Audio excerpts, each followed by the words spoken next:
Calendar বলছে আমরা দাঁড়িয়ে রয়েছি 2024-এর একদম দোরগোড়ায়। আর মাত্র কয়েক ঘন্টা সময়ের অপেক্ষা এবং তারপরেই আমরা পা রাখতে চলেছি 2025-এ। তাই বছরের একদম এই শেষ দিনে এসে দাঁড়িয়ে নাদ দ্য কসমিক সাউন্ড আপনাদের জন্য নিয়ে এসেছে একটি বিশেষ পর্ব।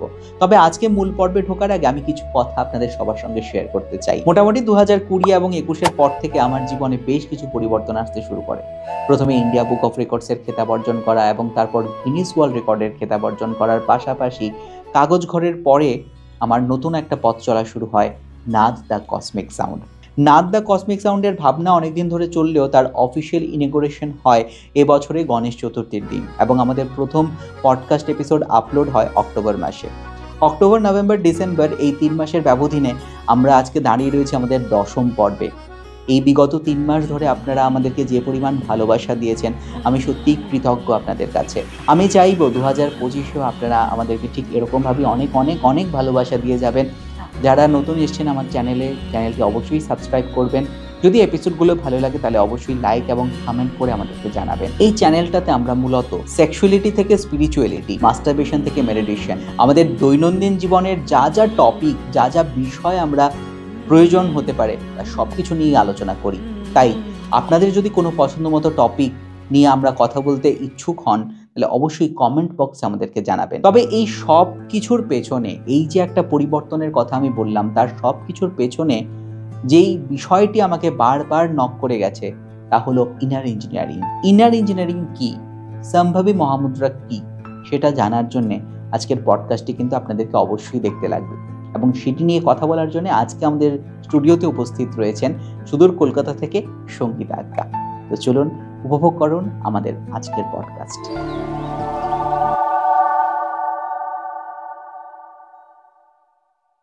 আমরা যেই কারণে পডকাস্ট আজকে শুরু করেছি যে আক্কা নিজেও সম্ভাব্য মহামুদ্রা ক্রিয়ার মধ্য দিয়ে গেছেন এবং নানা রকম অভিজ্ঞতার সম্মুখীন হয়েছেন।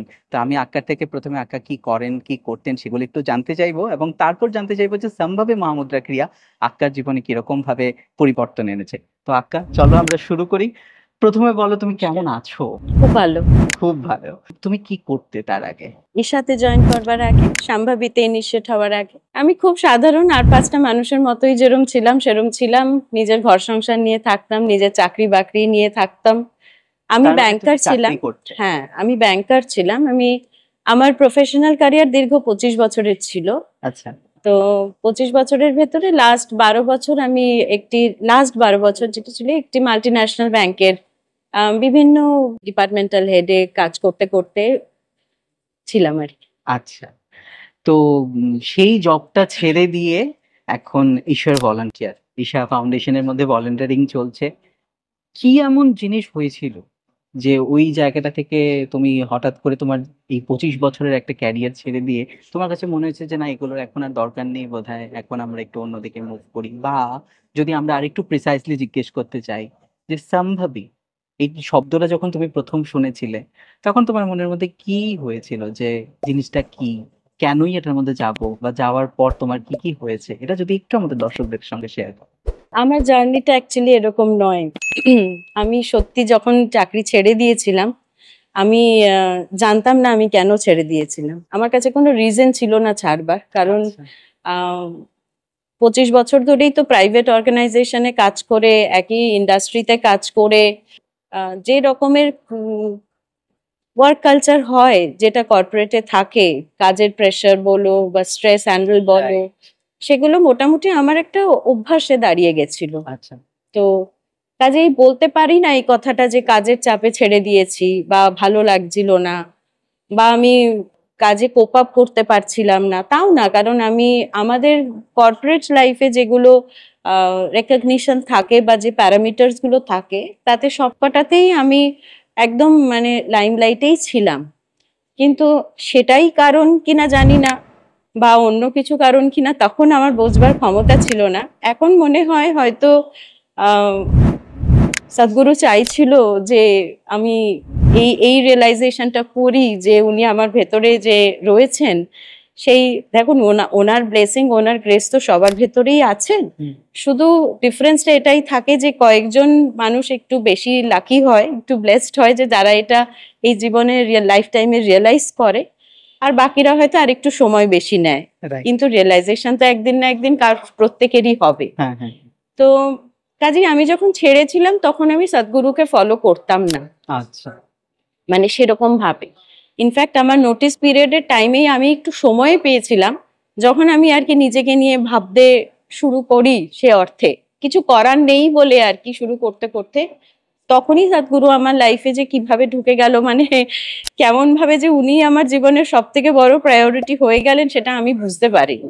সেটাই আমরা একটু জানতে চাইছি যে কিভাবে উনি আসলেন তোমার জীবনে। না, আমার ওনার যোগাযোগটা ওনার সঙ্গে আমার অনলাইনেই হয়েছে, যেরকম ডিজিটাল মাধ্যমেই আমার ওনার ভিডিওস গুলো দেখা শুরু করলাম।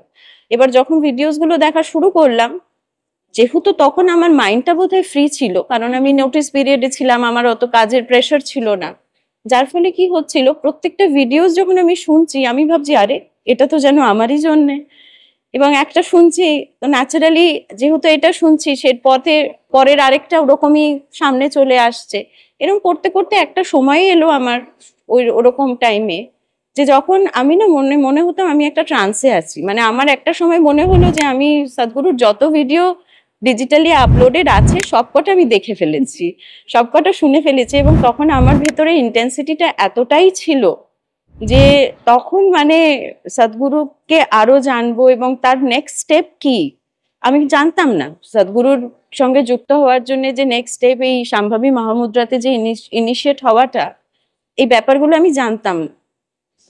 আমি অনলাইনে খুঁজতে খুঁজতে আমাদের শহরেরই একটা ওনারই আর একটা যে ভাগ আছে, যেটা ওনার ক্লাসিক্যাল হট যোগার যে একটা সুযোগ সুবিধা উনি করে দিয়েছেন আমাদের জন্য, সেটার সন্ধান পাই। এবং আমি নিজে নিজে খুঁজে খুঁজে ওখানে চলে যাই। আমি ইনার ইঞ্জিনিয়ারিং এর কথা প্রথমে জানতাম না। আমার জার্নিটা শুরু হয়েছে হট যোগাতে, কিন্তু হট যোগা করতে গিয়ে আমি জানতে পারলাম যে ফার্স্ট স্টেপটা হচ্ছে ইনার ইঞ্জিনিয়ারিং যেভাবে হয়, এবং আমি সঙ্গে সঙ্গে সেটা রেজিস্টার করে ফেললাম। আর রেজিস্টার করার পরে আনফরচুনেটলি এমনই ছিল যে তারপরে কোভিড এসে গেছিল। ওকে। তো তখন তো আর ফিজিক্যাল কোনো কিছু সব বন্ধ হয়ে গেল। তো তারপর যখন মানে আমাকে ওই শেষ আমার মনে হয় আমার জন্য ভালোই হয়েছিল, এই একটি বছর যে আমি ওয়েট করেছিলাম তাতে আমার ভেতরের ইন্টেন্সিটিটা আরো বেড়েই ছিল সমানে। তো সেইভাবেই আমার এই জার্নিটা শুরু হয়। আমার কাছে তখন সব থেকে বেশি ইম্পর্টেন্ট ছিল হচ্ছে যে আমি ওনাকে আমার জীবনে অ্যাজ গুরু বলে আইডেন্টিফাই করতে পেরেছি যে উনি আছেন, এবং একটা গুরুর গ্রেস আমার জীবনে যে আছে সেটা যে আমি রেকগনাইজ করতে পেরেছি, এটাই আমার কাছে সব থেকে বড় পাওনা ছিল। ঠিক ঠিক। কিন্তু তারপরের জার্নিটা তো পর চলতে থাকছে আর কি সেরকম। তো এই সম্ভাবী করার পর তোমার জীবনে কি কি পরিবর্তন এসেছে বলে তোমার মনে হয়, বা আদৌ কোনো পরিবর্তন এসছে কিনা? নিশ্চয়ই এসছে, নয়তো তুমি হয়তো এটার সঙ্গে এত দিন ধরে অ্যাসোসিয়েট থাকার প্রশ্ন থাকতো না। তুমি কি এমন পেয়েছো যেটা বলে আমাদের দর্শকদের মনে একটু লোভ জাগাও, যাতে করে ওরা ব্যাপারটা বুঝতে পারে। আসলে কি বলুন তো, মানে ইনার ইঞ্জিনিয়ারিং যে পুরো কনসেপ্টটাই, স্পিরিচুয়ালিটি যে কনসেপ্টটা যেটা সদ্গুরু এক্সপ্লোর করে, এটা তো কোনো বিশ্বাস বিলিফ সিস্টেম নয়। It is just a process, a very scientifically designed process, যে নিজেকে নিজে চেনার জন্য। ঠিক। আমার যে এই শরীরটা, আমার যে এই মনটা, এই দুটোই তো কারণ আমাদের ভালো লাগা আর ভালো না লাগার। নয় শরীরে কোথাও ব্যথা বেদনা কিছুর জন্য ভালো লাগে না বা কষ্ট পাচ্ছি, নয় মন খারাপ কিছুর জন্য কষ্ট পাচ্ছি, বা মন ভালো হয়েছে হারার জন্য আনন্দ পাচ্ছি। এর বাইরে তো কোনো অনুভূতি হয় না, তাই না? আমরা যে বেড়াতে যাই, বেড়াতে গিয়ে আমরা মনে আনন্দ পাই বলেই তো বেড়াতে যাই। জায়গাটা হয়তো বিরাট কিছু ম্যাটার করে না, তাই না? তো এই যে নিজের ভেতরে নিজের খোঁজটা, এটাই হচ্ছে স্পিরিচুয়ালিটি, আর এটাই হচ্ছে ইনার ইঞ্জিনিয়ারিং, যেটা আমাদেরকে একদম চোখে আঙ্গুল দিয়ে, মানে দিনের আলোর মতো করে চোখে আঙ্গুল দিয়ে দেখিয়ে দেয় যে দেখো তোমার ভেতরটা কিরম ভাবে হয়। মানে আমি নিজেকে নিজে চিনতে পেরেছি, তো সেটা সব থেকে বড় জিনিস। তো যার ফলে কি হয়েছে, প্রতি মিনিট টু মিনিট আমার ভেতরে একটা অ্যাওয়ারনেস কাজ করে। এমন নয় যে আমার ইনার ইঞ্জিনিয়ারিং পড়ে আমার আর পারিপার্শ্বিকে সবকিছু বদলে গেছে। যা নিয়ে আগে আমার সমস্যা হতো, যে কারণগুলো থাকতো, যাদেরকে নিয়ে থাকতো, তারা সবাই এখনো এক্সিস্ট করে, এবং সেই সিচুয়েশনের মধ্যে দিয়ে আমি এখনো রোজই যাই। কিন্তু অনলি ডিফারেন্স হচ্ছে যে আমি বুঝতে পারছি যে এটা হচ্ছে, মানে এটা হচ্ছে, এটা একটা এক্সটার্নাল কারণে হচ্ছে, যেটা আমার কিছু করার নেই। শুধু শুধু শুধু সেটাতে আমি আর এখন বদার্ড হইনি। আমার যে খারাপ লাগাটা থাকতো বা অন্যের জন্য আমার যে ভালো লাগাটা থাকতো, বা আমার যখন মনটা খারাপ আছে বা যখন একটা দুর্বল মুহূর্তে থাকে মানুষ, তখন একটা দেখবেন কম্পালশনস কাজ করে যে কাউকে কিছু শেয়ার করতে হবে, আমাকে আমার দুঃখের কথা বলতে হবে, আমার কারোর একটা কাঁধ দরকার। উই নিড আ যেখানে সাপোর্ট সিস্টেম। সেই প্রয়োজনটা আমার আর এখন নেই। এটা আমার কাছে বাহ। জীবনের সব থেকে বড় অ্যাচিভমেন্ট আমার মনে হয়। বাহ। আমার যেটা সব থেকে ভালো লাগে যে আমার জীবনে যারা রয়েছেন এবং আরো যারা আমার জীবনে ঢুকতে পারেন, তারা মানে সবাই একদম উদার হস্তে আমি তাদেরকে ওয়েলকাম করছি। কিন্তু আজকে যদি এমন হয় যে আমার জীবনে আজকে কেউ নেই, সেটাও কিন্তু আমার জন্য খুব একটা খারাপ এক্সপিরিয়েন্স না। মানে দুদিকেই আমি খুব ভালো আছি। খুব ব্যালেন্স করে চলছে। মানে এটা অটোমেটিক, আমাকে Automatic। চলতে হয় না। এটা মনে হয় সাধনাটা যে করে যাই কন্টিনিউয়াসলি, সেটার একটা ইম্প্যাক্ট বোধহয় আছে। খুব মানে স্টুডিয়াস, রাইট? মানে খুব serious about sadhana. Serious about sadhana মানে না, সদ্গুরু তো সিরিয়াস হতে কোনো কিছুই বলে না, সিরিয়াস নয়। তবে কি বলুন তো, স্টুডিয়াস, গুড স্টুডেন্ট, যেমন বলেছে তেমন ভাবে আমরা ফলো করছি। হ্যাঁ মানে কি বলুন তো, যে জিনিসটা আমাকে এতটাই আনন্দ দিচ্ছে, এতটা আমার কাছে প্রেশাস হয়ে গেছে, তো সেটা তো ছাড়া যায় না। ঠিক ঠিক ঠিক ঠিক, মানে আর কোনো কিছু তো এর থেকে বেশি লোভনীয় আমার কাছে নেই, ঠিক। যে যেটার জন্য এটা কম্প্রোমাইজ করব। আকা আমাদের যে কোয়েম্বাটোরের আশ্রম রয়েছে ঈশাউবার ফাউন্ডেশনের, ওখানে ভিজিট করেছেন, সেখানে যদি কোনো গল্প, কোনো মুহূর্ত আমাদের সঙ্গে একটু শেয়ার করতে চান। আশ্রমে যখন প্রথম যাই, আমার বেসিক্যালি আশ্রমে গিয়ে না ফেরার সময় বা যখন আমি একলা বসেছিলাম, আমি না ভাবতাম যে এরকমও যে একটা মানুষের জায়গা হয়, এরকম যে একটা দুনিয়া হয়, আমাদের এরকম দুনিয়ার মাঝখানেও যে এরকম একটা এক্সক্লুসিভ আলাদা দুনিয়া হয়। মনে হয় ঈশাটা বোধহয় এই দুনিয়ার বাইরে ছিল। আমার প্রথম এক্সপিরিয়েন্স ওটাই লেগেছিল। ওকে। সবকিছু এত পারফেক্টলি কি করে হয় আমি ভেবে পাইনি। মানে আমি যখন অ্যাডভান্স কোর্স গুলো তো আশ্রমে হয়, যে সম্ভাবিটা তো আপনি আপনাদের সিটিতেও পাবেন, সব জায়গাতেই, কিন্তু কিছু অ্যাডভান্স কোর্স আছে যেগুলোর জন্য আশ্রমেই যেতে হয়। তো আশ্রমে যখন অ্যাডভান্স কোর্স গুলো করতে যেতাম, আমি শুধু ভাবতাম যে এই মানে আমার এই এক্সপিরিয়েন্সের জন্য আর সব মানে এত পারফেকশনে, এত ডিটেলে মানুষ যে চিন্তা করে অন্যের জন্য কিছু করতে পারে নিজেদের কথা ভুলে গিয়ে, এটা যে আদৌ আমাদের এই লাইফ টাইমে এটা পসিবল, এই জেনারেশনে এটা যে পসিবল, এটা আমার ধারণা ছিল না। দীর্ঘ কর্পোরেট ইন্ডাস্ট্রিতে আপনারা জানবেন, মানে যারা আর কি কর্পোরেটে অ্যাসোসিয়েটেড, যা কিছু হয়, আমি একটা দীর্ঘদিন ধরে না বিজনেস সেগমেন্টকে হেড করে গেছি। রাইট। সো আপনি কোম্পানির এমপ্লয়ি বলুন বা কোম্পানির ক্লায়েন্টেল বলুন, সব থেকে বেশি যেটা ইম্পর্টেন্ট হয়, যেটাই আর কি আপনার ডিলটা ক্র্যাক হয়, it's what's in it for you.